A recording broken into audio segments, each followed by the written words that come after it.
Mister ladies channel viewers அனைவருக்கும் வணக்கம். சர்க்கரை நோய்க்கான அடிப்படையான காரணங்களையும் சர்க்கரை நோயினால் வரக்கூடிய கிளை நோய்களையும் தீர்க்கக்கூடிய ஒரு பூ இருக்குதுங்க. அந்த பூவை பத்தி தான் இந்த வீடியோல வந்து பார்க்க போறோம். அந்த பூ என்ன, அந்த பூவை எப்படி பயன்படுத்துறது அப்படின்றதான் பார்க்க போறோம். பொதுவாக ஒரு சர்க்கரை நோய்க்கு வரக்கூடிய அடிப்படையான காரணங்கள் அப்படின்னு சொல்லி பார்த்தோம்னா, ஃபர்ஸ்ட் ஒபிசிட்டி. அவங்க வந்து வெயிட் அதிகமா போட்டுக்கிட்டு இருக்கிறவங்களுக்குலாம் இன்னைக்கு அதிகமா வந்து சர்க்கரை நோய் வந்துகிட்டு இருக்குது. உணவு முறை பழக்க வழக்கமும் உடல் உழைப்பும் தான் அடிப்படையான காரணம் அப்படின்றது இன்னைக்கு நிறைய பேருக்கு தெரியும். சர்க்கரை நோய் வர்றதுக்கு இதுதான் காரணம்னு. ஆனா அந்த உணவு முறை பழக்க வழக்கமும் உடல் உழைப்பும் மாறும் பொழுது ஃபர்ஸ்ட் வர்ற விஷயமே ஒபிசிட்டி அப்படின்றதுதான் வர ஆரம்பிச்சிருது. அப்ப அவங்க வெயிட்டை குறைக்கப்படும் பொழுது அவங்களுடைய சர்க்கரையோட அளவை கண்ட்ரோலா வச்சுக்க முடியுது அப்படின்றது இன்னைக்கு நிதர்சனமான உண்மையா இருக்குது. இன்னைக்கு இந்த சர்க்கரை நோயை கட்டுப்பாட்டுல கொண்டு வர்றதுக்கு இன்னைக்கு சீன மருத்துவம் சைனாவில் வந்து பார்த்தீங்கன்னா ஒரு அருமையான ஒரு ரிசர்ச் பண்ணி இன்னைக்கு டயபெட்டிக்கை குணப்படுத்திட்டோம் அப்படின்னு சொல்லிட்டு அவங்க வந்து ஒரு டிக்ளேர் பண்றாங்க.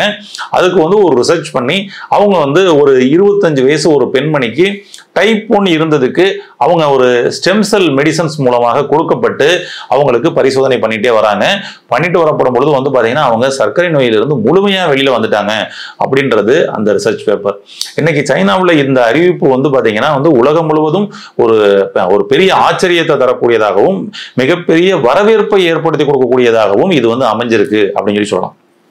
ஆக சர்க்கரை நோய்க்கு தீர்வு கிடைச்சிருச்சா அப்படின்ற மாதிரி, சரிங்களா? பட் இதெல்லாம் வந்து இன்னும் நம்மளுடைய இந்தியாவுக்குள்ள வந்து வருவதற்கு சில வருடங்கள் கூட ஆகலாம். ஆமா, பட் அவங்க கான்செப்ட் என்ன பண்ணாங்க அப்படின்றது ஸ்டெம் செல் கான்செப்ட்ல தான் வந்து பாத்தீங்கன்னா அந்த சர்க்கரை நோயை கட்டுப்படுத்தி இருக்கிறாங்க அப்படின்றது தான் இன்னைக்கு உலக நாடுகளும் தெரிஞ்சிருக்குது. அதை இன்னைக்கு ரிசர்ச்ல வந்து இறங்கி கண்டுபிடிக்கிறதுக்கும் எல்லா நாடுகளும் ரொம்ப மும்முரம் காட்டிட்டு வர்றாங்க அப்படின்றத சொல்ல முடியும். ஆமா, மிக விரைவில் அது நமக்கு இந்தியாவுக்கும் கிடைச்சு இந்தியாவில் உள்ள மக்களும் வந்து சர்க்கரை நோயிலிருந்து மீண்டும் ஆரோக்கியமாக வரணும் அப்படின்றத நம்மளும் இறைவன்ட்ட வந்து பிரார்த்தனை பண்ணிக்குவோம். ஆமா, மிக விரைவில் எல்லாருக்கும் கிடைக்கக்கூடிய மருந்தாக அது வந்து கிடைக்கணும். சந்தோஷம்.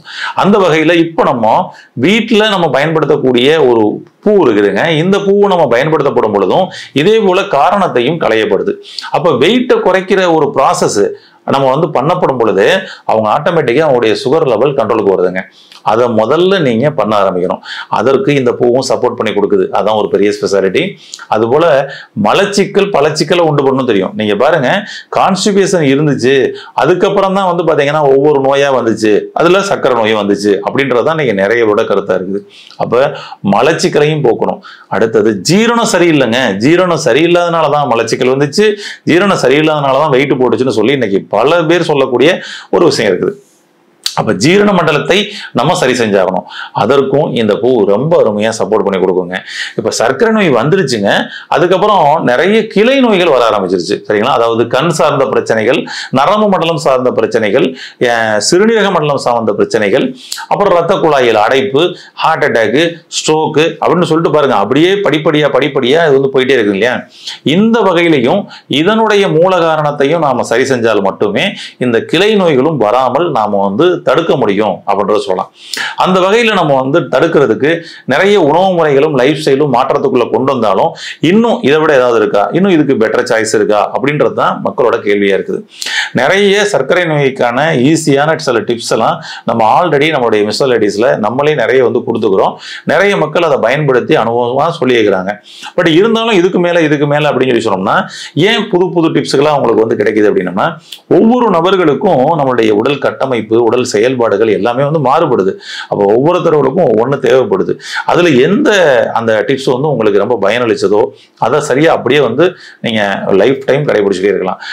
அதில் உள்ள அனுபவங்களையும் நீங்க வந்து கமெண்ட் பாக்ஸ்ல வந்து கொடுக்கப்படும் பொழுது மற்றவர்களுக்கும் அது பயனுள்ளதா இருக்கும். அந்த வகையில இன்னைக்கு ஒரு அருமையான ஒரு டிப்ஸ் சொல்றேன். இதை நீங்க பயன்படுத்தி பாருங்க. உங்களுக்கு சர்க்கரை நோய் வருவதற்கான அடிப்படை காரணங்களும் சரியாயிரும். சர்க்கரை நோய் வந்துருச்சுன்னா அதனால அந்த கிளை நோய்கள் இருக்கும் பாருங்க, அதுவும் சரியாகும். என்ன அப்படி ஒரு பூ? அந்த பூ என்ன பூ அப்படின்னு சொல்லி சொன்னோம்னா வாழைப்பூங்க. இந்த வாழைப்பூ நாம முன்னாடிலாம் வந்து பாத்தீங்கன்னா எப்படியும் மாதத்துல ஒரு 5 நாளாவது வந்து சாப்பிடுவாங்க, அப்படிதான் இருந்தது. ஆனா இன்னைக்கு துவர்ப்பு சம்பந்தப்பட்ட உணவுகளை நாம எடுக்கிறதுல அவாய்ட் பண்ணிட்டு தான் இருக்கிறோம் அப்படின்னு சொல்லி சொல்லலாம். ஆமா, துவர்ப்பு கசப்பு இதை மட்டும் நம்ம வந்து எடுக்கிறதே இல்லை. ஆமா, அந்த வகையில இந்த துவர்ப்பு சம்பந்தப்பட்ட ஒரு பூ வாழைப்பூ. இந்த வாழைக்குனே ஒரு தனி ஸ்பெஷாலிட்டி இருக்குதுங்க, அப்படிதானே?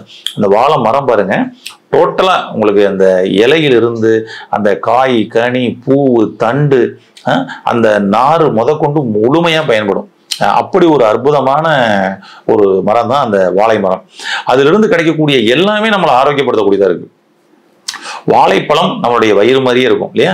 இந்த வாழைப்பழத்தை தினம்தோறும் பாத்தீங்கன்னா எடுத்துக்கிட்டு வரப்படும் பொழுது நமக்கு செரிமான மண்டலம் சம்பந்தப்பட்ட பிரச்சனைகளோ அல்லது கழிவு மண்டலம் சம்பந்தப்பட்ட பிரச்சனைகளோ ஏற்படாது. கான்ஸ்டிபேஷன்றதே இருக்காது. பாருங்களேன், இந்த வாழை இலையை விரிச்சு அது மேல நம்ம சூடான சாதம், ரசம், சாம்பார்னு சொல்லி போட்டு சாப்பிடப்படும் பொழுது அந்த பச்சை இலையினுடைய ரசமும் இதுல சேர்ந்து இறங்கும். அப்ப அதுவும் நமக்கு மருந்தாக பயன்பட்டது. இந்த உணவை மருந்தாக மாற்றுவதற்கு வாழை இலை சாப்பாடு சாப்பிடுங்க அப்படின்னு சொல்லிட்டு சாப்பிட ஆரம்பிச்சோம். வாழைக்காய் நல்ல துவர்ப்பு தன்மை உள்ள ஒரு இது வாழைக்காய். வாழைக்காயவே நம்ம பாத்தீங்கன்னா உணவா நம்ம பயன்படுத்திக்கிட்டு இருந்தோம். அந்த வாழை தண்டு இருக்குது பாருங்க, இன்னைக்கு சிறுநீரகம் சம்பந்தப்பட்ட பிரச்சனைகள், சிறுநீரக தாரையில் அடைப்பு, அதெல்லாம் பாத்தீங்கன்னா ரொம்ப அற்புதமா சரி பண்ணும். கிட்னி ஸ்டோனு எல்லாத்தையும் சரி பண்ணும். அப்ப இந்த வாழை தண்டை பயன்படுத்தினாங்க. இந்த வாழைப்பூ இருக்கு பாத்தீங்களா, இது இன்சுலினை எக்ஸஸா சுரக்க செய்வதற்கு சப்போர்ட் பண்ணிருக்குன்னு சொல்லிட்டு இன்னைக்கு ரிசர்ச் பாத்தீங்கன்னா சொல்லுது. அதுக்கு நிறைய பாத்தீங்கன்னா அவங்க ரிசர்ச் பேப்பர் சப்மிட் பண்ணியிருக்காங்க. ரொம்ப சூப்பரா சப்போர்ட் பண்ணி கொடுக்கக்கூடியதாக இருக்கு அப்படின்னு சொல்லிட்டு இந்த வாழைப்பூவை நாம உணவில் சேர்த்துக்கிட்டு வரப்படும் பொழுது நீங்க குறிப்பா இப்ப தினம்தோறுமே கூட நீங்க வாழைப்பூ உணவுல சேர்த்துட்டு வரலாம். அப்ப வாழைப்பூவை நம்ம சேர்த்துட்டு வந்தோம் அப்படின்னு சொல்லி சொன்னோம்னா இன்சுலின் எக்ஸஸா சுரக்கிறதுக்கு சப்போர்ட் பண்ணும். கான்ஸ்டிபேஷன் மலச்சிக்கல் இருந்து வெளியேற்றும்.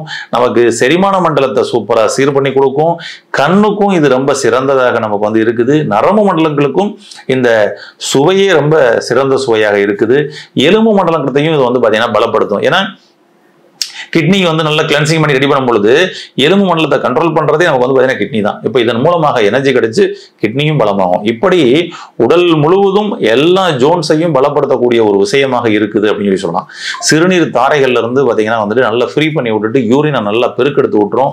அப்ப அந்த கழிவும் நமக்கு உடம்புல இருந்து வெளியேற ஆரம்பிச்சிடும். இப்படி பல வகையில சப்போர்ட் பண்ணி கொடுக்கக்கூடியதாக இருக்குது இந்த வாழைப்பூ. இந்த வாழைப்பூவை தினம்தோறும் நம்மளுடைய மதிய உணவுல நம்ம இதை கூட்டாவை நம்ம செஞ்சு வச்சு இந்த வாழைப்பூவை நம்ம எடுத்துக்கலாம். எடுத்துக்கிட்டு வந்தோம் அப்படின்னு சொல்லி சொன்னோம்னா நமக்கு செரிமான மண்டலம் சீராகி சர்க்கரையை கட்டுப்படுத்தி உடல் எடையை குறைத்து நம்மை ஆரோக்கியம் அடைய செய்யும். இப்ப இந்த வாழைப்பூவை நம்ம பாத்தீங்கன்னா பல வகையா கூட நம்ம டிஃபரெண்டா கூட நம்ம உணவுல எடுத்துக்கலாம். அப்பயும் அதனுடைய பலன்கள் நமக்கு முழுமையா தான் கிடைக்குது. இப்போ வடை சாப்பிடுறோம் அப்படின்னா வாழைப்பூ வடையா கூட சாப்பிடலாம். அது போல அடை, வாழைப்பூ அடை அப்படின்னு சொல்லிட்டு பண்ணுவாங்க. ரொம்ப அற்புதமா இருக்கும். அப்ப நம்ம வாழைப்பூ அடை சாப்பிடலாம். தோசையில கூட பாத்தீங்கன்னா வாழைப்பூ தோசை கூட பண்ணி சாப்பிடலாம். சாம்பார்ல கூட நீங்க ஆவாரம்பூ சாம்பார் வச்சு அதுல வாழைப்பூ மிக்ஸ் பண்ணி சாப்பிட்டு பாருங்களேன், ரொம்ப சூப்பரா இருக்கும்.